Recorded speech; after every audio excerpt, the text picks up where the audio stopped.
Selamat pagi semuanya, salam sejahtera untuk kita semua. Yang terhormat Ibu Junita SSTMK selaku dosen pengampu mata kuliah metodologi penelitian. Jangan ke pasar membeli buah duku, minumnya es kelapa, airnya buku. Hai kamu, salam pagi dariku untuk kamu wahai calon suamiku. Pada kesempatan kali ini kami akan membahas bagaimana caranya melakukan teknik pengumpulan data. Teknik pengumpulan data adalah cara yang digunakan untuk mengumpulkan data berupa informasi atau fakta-fakta yang didapatkan di lapangan. Teknik pengumpulan data dalam penelitian terdiri dari teknik pengumpulan untuk menghimpun, itu ada dua teknik. Yang pertama adalah data secara primer, yang kedua ada data secara sekunder. Data secara primer ini dilakukan secara langsung saat melakukan penelitian di lapangan.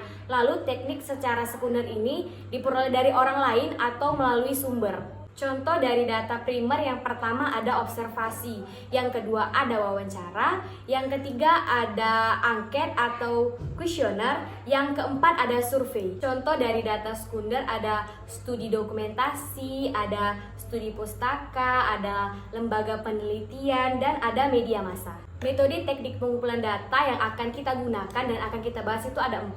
Yang pertama wawancara, yang kedua ada observasi, yang ketiga ada pemeriksaan fisik, yang keempat pengisian kuesioner. Lalu apa sih tujuannya kita melakukan teknik pengumpulan data? Tujuannya untuk membantu peneliti dalam menghimpun data-data yang berfungsi dalam proses merumuskan hasil penelitian. Baiklah, kita akan bahas satu persatu. Yang pertama akan dimulai dari wawancara. Baiklah, saya Nadia Ardila. Di sini saya akan menjelaskan tentang teknik pengumpulan data dengan metode wawancara. Wawancara adalah teknik pengumpulan data melalui proses tanya jawab lisan yang berlangsung satu arah. Artinya, pertanyaan datang dari pihak yang mewawancarai dan jawaban diberikan oleh yang diwawancara. Tujuan dari wawancara yaitu untuk memperoleh informasi secara langsung guna menjelaskan suatu hal atau situasi dan kondisi tertentu, untuk melengkapi suatu penelitian atau penyelidikan ilmiah, dan untuk memperoleh data agar dapat mempengaruhi situasi atau orang tertentu. Kelebihan dari wawancara yaitu yang pertama, dapat menggali informasi yang lebih mendalam dan berkualitas. Yang kedua, peneliti dapat mengembangkan pertanyaan sesuai dengan situasi terbaru. Yang ketiga, tidak terbatas pada tingkat pendidikan tertentu, asalkan responden dapat berbicara dengan baik. Yang keempat, instrumen terbaik untuk mendapatkan data pribadi. Yang kelima, peneliti bisa mendapatkan hal-hal khusus yang sering luput dari perhatian. Kelemahan dari wawancara yaitu yang pertama, membutuhkan banyak waktu dan tenaga baik dari peneliti maupun responden. Yang kedua, keberhasilan proses wawancara tergantung dari kepandaian peneliti dalam menggali informasi yang diperlukan. Yang ketiga, interpretasi peneliti bisa terpengaruhi oleh responden sehingga tidak objektif. Yang keempat, ketika wawancara, responden harus mampu bicara dengan jelas dan benar. Yang kelima, kecukupan data yang diperoleh sangat tergantung pada kesediaan responden untuk menjawab pertanyaan yang diajukan.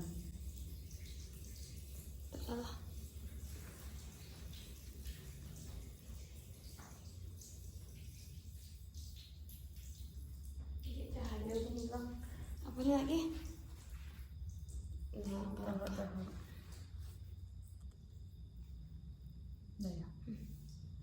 Selanjutnya yaitu tahap-tahap dalam pelaksanaan wawancara. Yang pertama ada tahap persiapan, yaitu meliputi A. Seleksi individu untuk diwawancarai, B. Pendekatan terhadap orang yang telah diseleksi sebagai responden, C. Mengembangkan situasi yang nyaman dalam wawancara. Tahap yang kedua yaitu tahap pelaksanaan, meliputi A. Menerangkan kegunaan dan tujuan dari penelitian, B. Menjelaskan mengapa responden tersebut terpilih untuk diwawancarai, C. Menjelaskan institusi atau badan yang melaksanakan penelitian tersebut, D. Menjelaskan sifat wawancara yang dilakukan, apakah rahasia atau tidak. Selanjutnya kami akan melakukan role play tentang teknik pengambilan data dengan menggunakan metode wawancara.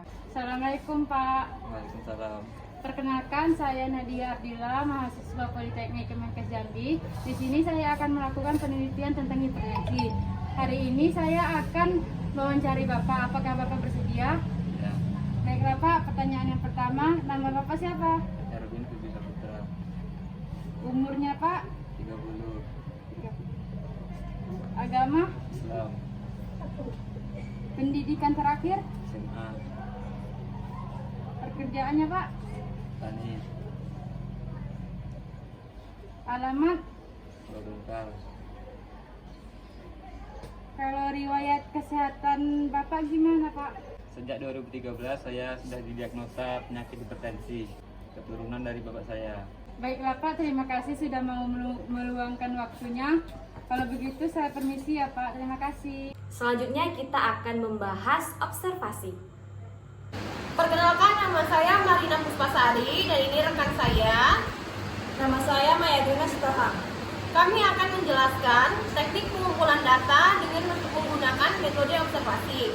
Observasi atau pengamatan yaitu salah satu metode pengumpulan data dengan cara mengamati atau meninjau secara langsung untuk mendapatkan informasi-informasi yang dibutuhkan untuk melanjutkan suatu penelitian. Lalu tujuannya yaitu untuk menggambarkan suatu objek atau peristiwa melalui pengamatan menggunakan panca indera. Kelebihan observasi yang pertama, dengan observasi, data yang langsung mengenai perilaku yang khusus dari objek dicatat dengan segera dan tidak berpedoman pada ingatan seseorang. Yang kedua, data dapat diperoleh dari subjek baik melalui komunikasi verbal maupun non-verbal.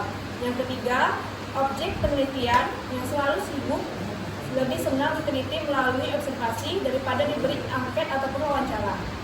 Kelemahan observasi yang pertama, diperlukan waktu yang lama untuk memperoleh hasil observasi langsung terhadap suatu kejadian. Yang kedua, observasi terhadap suatu fenomena yang memiliki rentang waktu lama tidak dapat dilakukan secara langsung. Yang ketiga, ada beberapa kegiatan yang datanya tidak mungkin diperoleh melalui observasi, misalnya rahasia pribadi seseorang. Selanjutnya, kami akan melakukan role play tanpa melakukan observasi dalam penelitian. Saya berperan sebagai mahasiswa yang akan meneliti tentang ibu pasca melahirkan. Adapun data akan saya kumpulkan adalah tingkat dini pada ibu pasca melahirkan. Saya berperan sebagai pasien. Lalu langkah-langkah untuk melakukan observasi yang pertama, menentukan objek yang diamati. Yang kedua, mengumpulkan fakta terkait objek. Yang ketiga, menyiapkan laporan untuk mencatat data hasil observasi. Yang keempat, melakukan pencatatan observasi. Yang kelima, menyunting hasil laporan observasi. Selamat siang Ibu, perkenalkan saya Maya Dina Sitohang, mahasiswa keperawatan. Benar ya Ibu Marina? Iya, benar Sus. Baiklah, pada hari ini saya akan melakukan penelitian tentang perawatan ibu pasca melahirkan. Apakah pagi ini Ibu sudah melakukan mulai kecil? Belum Sus, takut, masih terasa nyeri. Kira-kira berapa skala nyeri Ibu rasakan dengan rentang angka 0, tidak ada rasa kesakitan, dan 10 jika Ibu merasa kesakitan. Menurut Ibu, di angka berapa skala nyeri Ibu rasakan? Skala nyeri 6 Sus. Pengumpulan data dengan menggunakan teknik observasi, yaitu kita melihat dan mengamati objek yang kita teliti. Seperti yang kita lihat tadi, si ibu mengatakan skala nyerinya 6. Dengan keadaan atau ekspresi ibu terlihat meringis. Baiklah, itulah contoh teknik pengumpulan data dengan metode observasi. Selanjutnya kita akan membahas pemeriksaan fisik. Perkenalkan, nama saya Andrian Feli. Pada kesempatan kali ini saya akan menjelaskan teknik pengumpulan data dengan metode pemeriksaan fisik. Pemeriksaan fisik adalah sebuah proses dari seorang ahli medis memeriksa tubuh pasien untuk menemukan tanda klinis atau penyakit. Tujuan pemeriksaan fisik, melihat bagian tubuh dan menentukan apakah seseorang mengalami kondisi tubuh normal atau abnormal. Selanjutnya, prosedur pemeriksaan fisik. Yang pertama, inspeksi. Tahapan yang bertujuan melihat bagian tubuh dan menentukan apakah seseorang mengalami kondisi tubuh normal atau abnormal. Yang kedua, palpasi. Lanjutan dengan menyentuh tubuh dan dilakukan bersama dengan inspeksi. Yang ketiga, auskultasi. Proses mendengarkan suara yang dihasilkan tubuh untuk membedakan suara normal dan abnormal menggunakan alat bantu stetoskop. 4. Perkusi bertujuan mengetahui bentuk, lokasi, dan struktur di bawah kulit. Yang terakhir, alat-alat pemeriksaan fisik. Yang pertama, stetoskop. Kedua, termometer. Ketiga, tensimeter. Keempat, timbangan berat badan. Yang kelima, alat ukur tinggi badan. Assalamualaikum warahmatullahi wabarakatuh, Bu. Perkenalkan, nama saya Andrian Feli. Saya dari mahasiswa Politeknik Kemenkes Jambi, jurusan keperawatan. Di sini tujuan saya untuk pemeriksaan fisik ibu, apakah sehat atau tidak. Baiklah Bu, saya mulai dari cek tensi ibu dulu ya.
Baik Bu, tensi Ibu 140/96.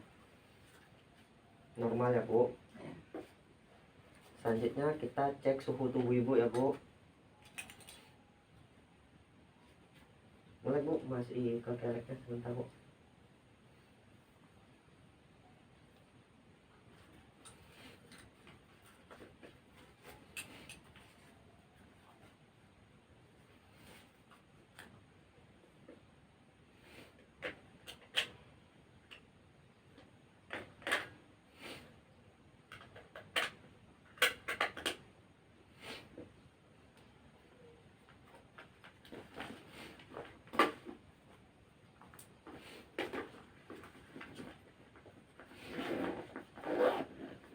Baik Bu, sudah Bu, boleh dilihat.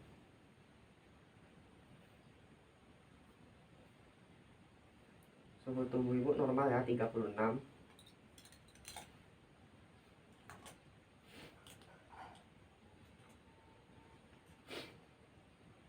Selanjutnya cek detak nadi Ibu ya.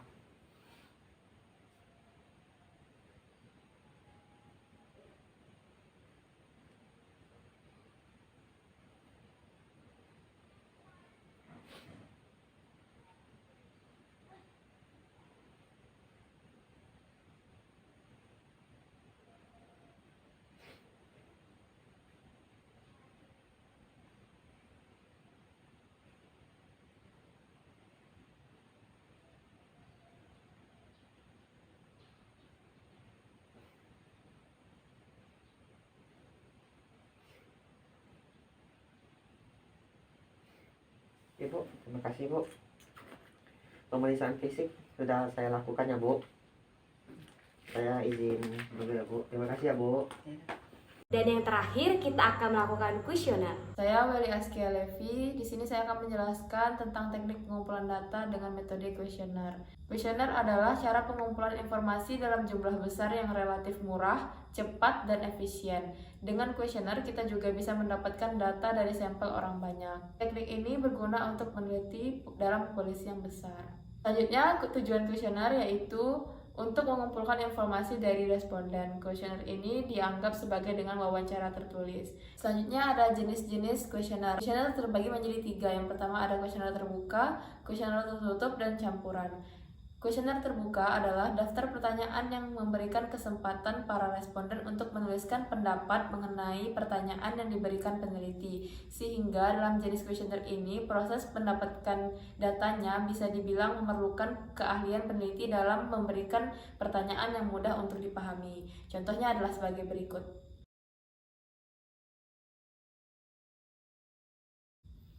Yang kedua yaitu kuesioner tertutup. Kuesioner tertutup adalah daftar pertanyaan yang alternatif jawabannya sudah disediakan oleh peneliti. Cara ini sering dianggap efektif dengan alasan karena responden hanya perlu memberikan tanda centang dalam kolom yang disediakan. Contohnya seperti ini.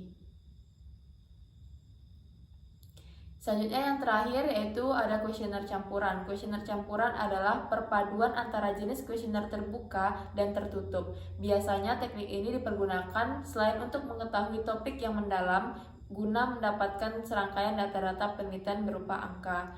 Contohnya adalah seperti ini. Selanjutnya yaitu alat yang digunakan dalam pengambilan data dengan teknik kuesioner. Yang pertama bisa melalui telepon, komputer, bahkan pos. Selanjutnya juga peneliti bisa memprint out daftar pertanyaan tersebut dan membagikannya kepada responden. Selanjutnya kelebihan dan kelemahan kuesioner. Yang pertama kelebihan kuesioner yaitu memberikan waktu kepada responden untuk mempertimbangkan tanggapan mereka dengan hati-hati tanpa gangguan. Kuesioner ini dapat diberikan kepada banyak orang secara bersamaan. Selanjutnya yaitu setiap responden menerima pertanyaan yang sama dengan pertanyaan bentuk tertutup. Tanggapan distandarisasi sehingga dapat membantu penafsiran dari sejumlah besar responden, dapat menangani sejumlah masalah besar dan pertanyaan yang menjadi perhatian dengan cara yang relatif efisien dengan kemungkinan tingkat respon yang tinggi.